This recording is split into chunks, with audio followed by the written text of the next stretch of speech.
ඔබ සාදරෙන් පිළිගන්නවා project SL YouTube channel එකට. ඔන්න අදත් අපි වෙනද වගේම ඔයාලට data science video series එකේ අපේ machine learning data science video series එකේ අලුත් වීඩියෝ එක. ඒ කියන්නේ pandas වලට අපි කරගෙන එන වීඩියෝ ලිස්ට් එකට එන අනිත් වීඩියෝ එක. pandas group by method එක අපි කොහොමද පාවිච්චි කරන්න කියන group by function එක අපි කොහොමද පාවිච්චි කරන්න කියන එක තමයි අද අපි ඉගෙන ගන්න හදන්නේ. අපි කලින් වීඩියෝ එකේ කරලා තියෙනවා replace method එක පාවිච්චි කරන විදිය. ඔයගොල්ලෝ බලපු නැති කට්ටිය ඉන්නවනම් අනිවාර්යෙන් ගිහිල්ලා බලන්න. මේවා පිළිවෙලකට ඔයගොල්ලෝ එකින් එකට අල්ලගෙන එනවා නම් ඔයගොල්ලන්ට අනිවාර්යෙන්ම මේ data science videos හොඳටම කරගන්න පුළුවන්කම එනවා. ඉතින් දිගටම අපිත් එක්ක එකතු වෙලා ඉන්න අපේ channel එක subscribe කරන්න අපිට help එකක් දෙන්න. අපි අනිවාර්යෙන්ම හොඳ ගමනක් යමු මේ රටේ මේ තියෙන තත්ත්වෙත් එක්ක ඉදිරියට අනිවාර්යෙන්ම හොඳ දැනුම තියෙන වෙනස් විදිහට හිතන පරපුරක් තමයි අපි ඉස්සරහට හදාගන්න ඕනේ. ඉතින් අපි ඒකට එකතු වෙමු. අපි ඒකට වැඩ කරමු. හරි එහෙනම් අදත් අපි අලුත් වීඩියෝ එකකට පටන් ගන්න අපි පාවිච්චි කරන්නේ Colabs Google Colabs. ඔයගොල්ලෝ මේක Google ඉන්ටර්නෙට් එකේ ගිහිල්ලා සර්ච් කරන්න පුළුවන් Chrome එකේ Google Colabs කියලා ගහපුවම ඔයගොල්ලන්ට Colabs එක එනවා. ඒකෙන් ගිහිල්ලා ඉවරලා ඔයාලට පුළුවන් මෙතන ෆයිල් කියන එකට ගියාම new notebook එකක් අරගන්න. එතකොට මේ new notebook එක මේ විදිහට ලැබෙනවා. එතනින් ඔයාලට අපි data set එකක් හදාගත්තට පස්සේ ඒ data set එක upload කරන්න මෙන්න මෙතන upload files වලට ගිහිල්ලා ඔයගොල්ලන්ට upload කරගන්න පුළුවන්. ඉතින් අපි මෙතන දැනට පොඩි examples ටිකක් ඒ කියන්නේ චුටි lesson එකක් පොඩි data sets වලින් හදාගෙන යන හින්දා ඔයගොල්ලෝ Excel sheet එකක් හදාගන්න මම මේ පෙන්නන විදියට ඊට පස්සේ ඒ Excel sheet එක CSV file එකක් විදිහට save කරගෙන ඒක මේකට අප්ලෝඩ් කරගෙන යන් අපි ඉස්සරහට machine learning ටික පටන් ගත්තට පස්සේ අපි ඕගොල්ලන්ට අපේ work book එකත් ඊට පස්සේ data set එකත් අපි දෙනවා. අපි ඒත් එක්කම description එකේ දාලා තියෙනවා. ඒවා අපි අප්ලෝඩ් කරගෙන වැඩේ කරගෙන යන් ඉස්සරහට. ඉතින් මේක දැනට practice කරගන්න මේක අවබෝධය ලබා ගන්න අනිවාර්යයෙන්ම මේ Pandas series එක ගොඩාක් වැදගත් වෙනවාමයි. ඔයගොල්ලන්ට මම මේ කියන ඒවා තේරෙයි අපි පටන් ගත්තට පස්සේ මේ වැඩේ කරගෙන යනකොට. හරි අපි අප්ලෝඩ් කරගමු අපේ අද data set එක වේද data set එකක් තියෙන්නේ. හරි මම අපේ data set එක අප්ලෝඩ් කරා. අපි ඒකේ path එක copy කරගන්න මෙතන තිත්තුණුට ගිහිල්ලා copy path වලින් path එක copy කරගන්නවා. ඊට පස්සේ අපි අද අපේ වැඩේ පටන් ගන්නවා. දැන් අද ඉගෙන ගන්න තියෙන්නේ අපිට group කරන විදිය. group කරගන්න විදිය. හරි මේ weather data එකේ අපි බලමු කියවලා මේ table එක කොයි විදිහටද තියෙන්නේ කියලා. එතකොට ඊට පස්සේ අපිට ඒකෙන් group කරන method එක මොකක්ද කියන එක ඉගෙන ගන්න පුළුවන්. පොඩි analyze එකක් කරන්න ඕන කරන විශේෂ දේවල් ටිකක් තමයි අද ඉගෙන ගන්න තියෙන්නේ. හරි අපි මුලින්ම import කරගන්නවා වෙනදා වගේම pandas as pd. ඊළඟට අපි අපේ data set එක variable එකකට දාගමු data frame කියලා df කියලා කියන්නේ data frame එකක්. අපි නිකන් ඒක variable එකක් විදිහට ගන්න. අපිට ඕන එකක් එතන දාන්න පුළුවන්. pandas pd dot කියන්නේ pandas එක ඇතුලේ තියෙන්නේ කවුද? pandas එක ඇතුලෙන් read කරන්නලු csv file එක. මොන csv file එකද? අපි අර ඉල්ල ගන්න වතනින් copy කරගත්ත path එක මේ තියෙන copy කරගත්ත path එක ඔයගොල්ලන්ට control v ගහලා paste කරගන්න පුළුවන් එක. ඊට පස්සේ අපි අපේ table එක කියවගෙන බලමු df control enter ගැහුවම මේ cell එක run වෙනවා. control enter ගහපුවම ඔයාලට පේනවා දැන් අපේ data set එක මේ විදිහට එනවා. rows 12ක් තියෙනවා. මෙතන බිඳුවේ පටන් අරන් තියෙන හින්දා rows 12ක් තියෙනවා. එතකොට මේකේ day column එක city temperature wind speed and event මේ විදිහට තමයි අපේ table එක තියෙන්නේ. ඉතින් ඔයාලට enter කරගන්න පුළුවන් මේ data set එක Excel sheet එකකට. මේ data set එක enter කරගෙන ඊට පස්සේ ඔයාලට තියෙන්නේ ඒක CSV file එකක් විදිහට save කරන්න. ඊට පස්සේ ඒක ඔයගොල්ලෝ මේ විදිහට මෙතනින් ඇවිල්ලා මෙතනට දීලා upload කරගෙන මේ විදිහට ඔයගොල්ලන්ට පොඩි analyze එකක් කරලා මේ කියන queries ටික ඉගෙන ගන්න පුළුවන්. හරි මේකේ දවස තියෙනවා. ඊට අමතරව සිටි එක තියෙනවා. මම මේකත් අතරම මේ ඩේටා සෙට්ස් ගත්තේ වෙනත් වීඩියෝ සිටිස් එකකින්. ඉතින් ඒ හින්දා මේක අපිට ලේසි පහසුයි වැඩේ කරගෙන යන්න. ඉතින් මාත් ඉගෙන ගන්න පාවිච්චි කරන දෙයක් හින්දා මේක ඇත්තටම ඔයගොල්ලන්ටත් ප්‍රයෝජනයක් වෙයි. ඉස්සරහට මේක ඉගෙන ගන්න මේක ඇත්තටම වටිනවා. මේ වගේ සිම්පල් ඩේටා සෙට්ස් පාවිච්චි කරලා අපිට කරගෙන යන එක. හරි. එතකොට සිටි එක තියෙනවා නිව්යෝක්, ඊට අමතරව මුම්බායි, පැරිස් කියලා. ඒ වලට අදාළ ටෙම්පරේචර්ස් ටික තියෙනවා. උෂ්ණත්වයන් ටික, වින්ඩ් ස්පීඩ් එක තියෙනවා. ඉවෙන්ට් එක තියෙනවා. ඒ කියන්නේ රේනි, සනි, ස්නෝ ඒ වගේ දේවල් ටිකක් තියෙනවා. ක්ලවුඩි, ෆොග්. දැන්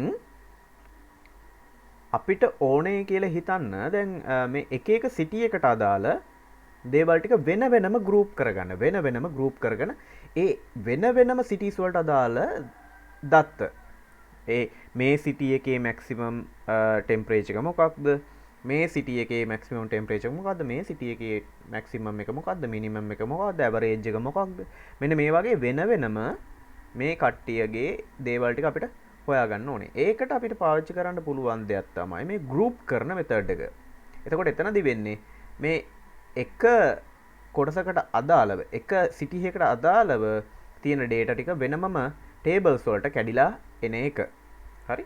ඒකට තමයි අපි මේ group by කියන මෙතඩ් එක පාවිච්චි කරන්නේ.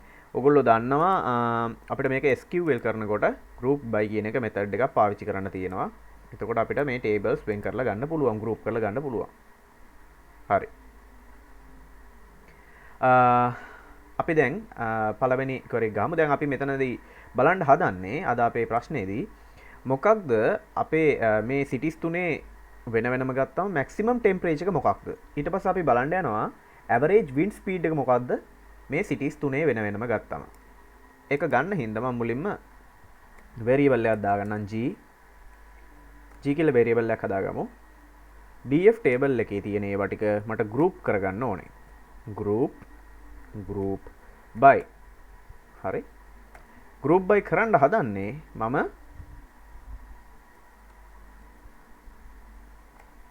සිටි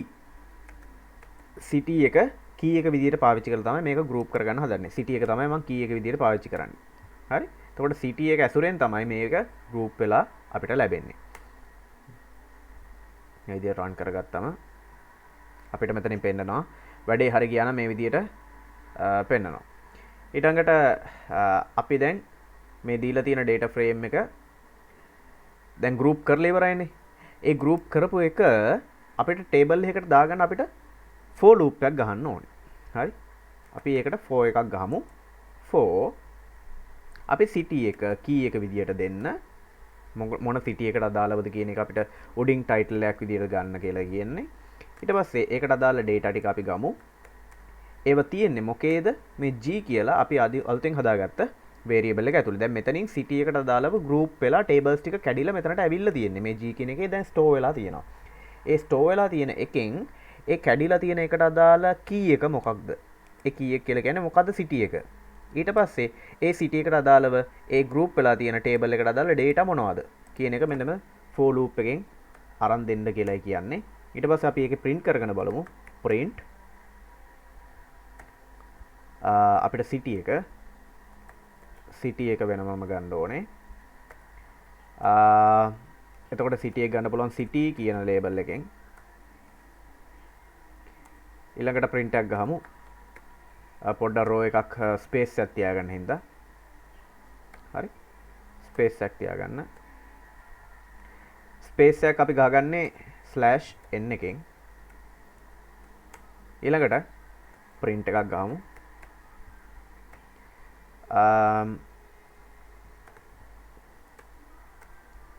data අපේ data ටික වෙනමම ගමු. හරි data කියන variable එක.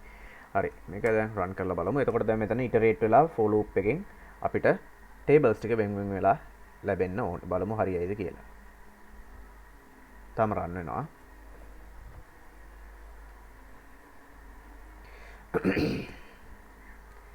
සිග්නල් ස්ලෝ වුණාම චුට්ටක් වෙලා යනවා. මේක අපි ඔන්ලයින් කරගන්න හින්දා. හරි. දැන් ඔයගොල්ලන්ට පේනවා මේ විදියට. ඔන්න පේනවද? මුම්බායි කියන සිටි එක. දැන් අර අපි මෙතනින් ඉල්ලගත්තනේ සිටි කියලා ලේබල් එක. එතකොට මෙතන G කියලා ටේබල් මේ කියන G කියන වේරියබල් එකට මෙතනින් ගෲප් කරලා යාලා දීලා තියෙන ලේබල් එකයි ටේබල් එකයි. ලේබල් එකයි ටේබල් එකයි. එතකොට ඒ ලේබල් එක city කියන ලේබල් එකට අදාළව city එක හම්බෙන්න ඕනේ. එතකොට ඒ ලේබල් එකට අදාළව තියෙන data ටික තමයි මෙතනින් අපි ඉල්ලගෙන තියෙන්නේ. හරි? එතකොට මේ විදිහට තමයි අපිට ඒකේ මුම්බයි ලේබල් එකට අදාළ මුම්බයි සිටි එකට අදාළව ලැබෙන data ටික ලැබිලා තියෙනවා. මේ තියෙන data කියලා අර අපි ලියලා තිත් දෙක තියාගත්ත එක. ඒකට ඒකට අදාළ table එක තමයි මේ වැටලා තියෙන්නේ. ඊපස්සේ නිව්යෝක් කියන සිටි එකට අදාළ table එක තමයි මේ ඇවිල්ලා තියෙන්නේ. ඊට පස්සේ පැරිස් කියන එකට අදාළව තියෙන table එක තමයි මේ ඇවිල්ලා තියෙන්නේ. හරි? ඔයාලට දැන් පේනවා අපි ඒක කරගත්තේ කොහොමද? අපි මුලින්ම group කරා. group by method එක පාවිච්චි කරලා ඊට පස්සේ මොකද කරේ? for loop එක run කරලා ඒක iterate කරලා අපේ tables තුන වෙන වෙනම අරගත්තා. එතකොට මුලින්ම G කියන එකෙන් label එක ගත්තා, data එක ගත්තා. label එක ගත්තා, data එක. එතකොට පළවෙනි label එක ගැහුවා. එතනින් පස්සේ ඒකට අදාළ table එක ගැහුවා. ඊට පස්සේ දෙවෙනි label එක ගිල්ල ගත්තා, දෙවෙනි label එක ගැහුවා, data එකෙන් table එක ගැහුවා. අන්න එහෙම for loop එක run වෙලයි දැන් තියෙන්නේ. හරි. ඊළඟට අපි බලමු අපිට ඕකම ඔයගොල්ලන්ට මතක නම් ඕකම අපිට කරගන්න පුළුවන් SQL වල select star එක ගහලා from අපි අපේ ආදාළ table එක. එතකොට දැන් මේකේ නම් weather data නේ. හරි. weather අන්නෝක weather data කියන table එකේ හරි weather data කියලා ගමුකෝ. weather data කියලා table එකක් තියෙනවා. එතකොට weather data තියෙන table එකේ කට්ටියව group by කියන එකෙන් ගහලා cities වලින් group කරන්න කියලා මෙන්න මේ විදිහට query එක ගහන්න පුළුවන්. මේම තමයි අපිට මොකේද SQL වල ওই විදිහට tables ටික හදාගන්න තියෙන ක්‍රමය. හරි. දැන් මට ඔය වෙන් කරගත්ත එකෙන් තනි table එකක් විතරක් වෙන් කරලා ගන්න ඕන නම් මට පුළුවන් මෙහෙම G කියන variable එක ඇතුලේ store වෙලා තියෙන group වෙච්ච tables වලින් එළියට ගන්න get group මට ඕනේ මුම්බයි කියන එක්කෙනාව එළියට අරන් දෙන්න බලමු. මුම්බයි සිටි එකට අදාළ data ටික මෙන්න දැක්කද මුම්බයි සිටි එකට අදාළ data ටික. එතකොට අපිට මේ විදිහට table එකක් අර variable එකෙන් එළියට දාලා ගන්නත් පුළුවන්. හරි. ඊළඟට බලමු අපිට G කියන අපි group කරගත්ත variable එක ඇතුලේ තියෙන maximums ටික. ඒ කියන්නේ මේ cities වලට අදාළ maximum values මොනවද? එතකොට ඒකට අපි පාවිච්චි කරන්නේ max කියන function එක. එතකොට ඔයාලට වෙන් වෙලා මෙන්න වගේ එක table එකක් දෙනවා. එතකොට ඒකේ වෙන්නේ මේ විදිහේ තිබිච්ච tables තුනේ මෙතනින් එයා maximum එකක් ගන්නවා. මෙතනින් maximum එකක් ගන්නවා. මෙතනින් maximum එකක් ගන්නවා. අරගෙන ඒ maximums වලට අදාළව table එකක් ගහලා ඒ ටික එකට දෙන එක තමයි මේ maximum method එකේ කරන්නේ.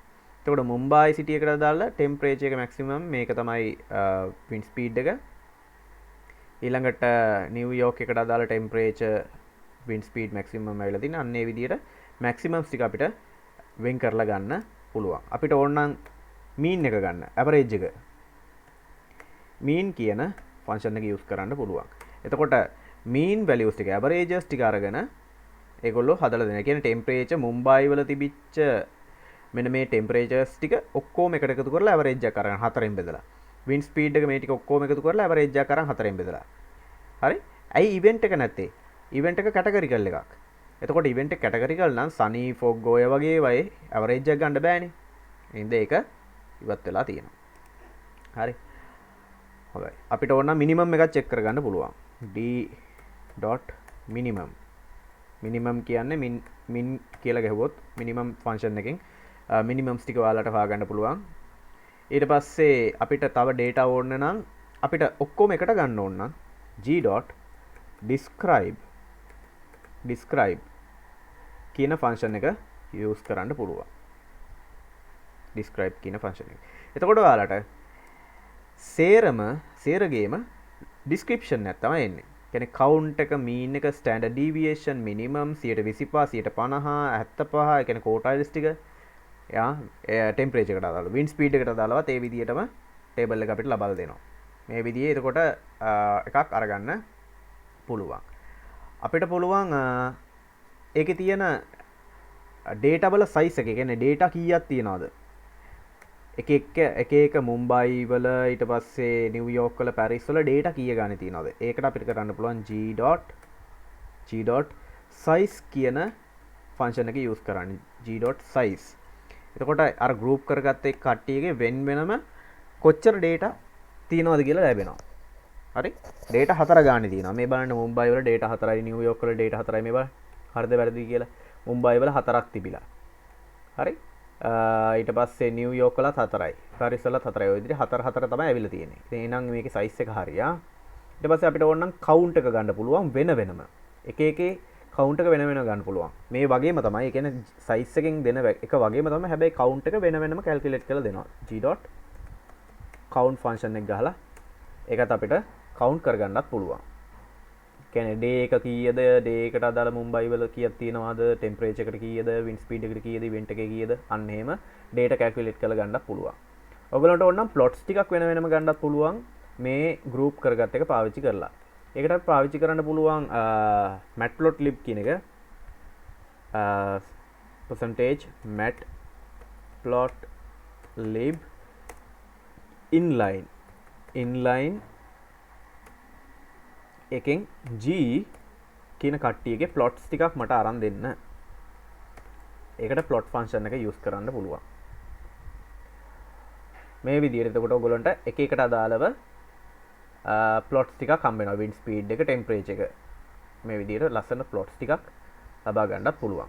එතකොට මේ වගේ දේවල් ටිකක් ඔයගොල්ලන්ට යූස් කරලා group by method එකෙන් ලොකු වැඩක් අරගන්න පුළුවන්. එහෙනම් අපි අද pandas වල group by method එකේ බේසික් එක කතා කරා. අපි තව දේවල් ඉස්සරහට කතා කරනවා. lambda function එක use කරන විදිය එහෙම ඉස්සරහට තව එන්න තියෙනවා. අපි ඒවා තවත් වීඩියෝ එකකින් අරගෙන එන්නම්. ඉතින් අපේත් එක්ක සම්බන්ධ වෙන්න අපි මේ විදිහට වීඩියෝස් ටික ඉස්සරහට කරගෙන යනවා. නවත්තන්නේ නැහැ. පොඩ්ඩක් පරක් වුණොත් මිසක් අනිවාර්යෙන් කරනවා. එහෙනම් අදට අපි ගිහින් එන්නම්. සුබ දවසක්.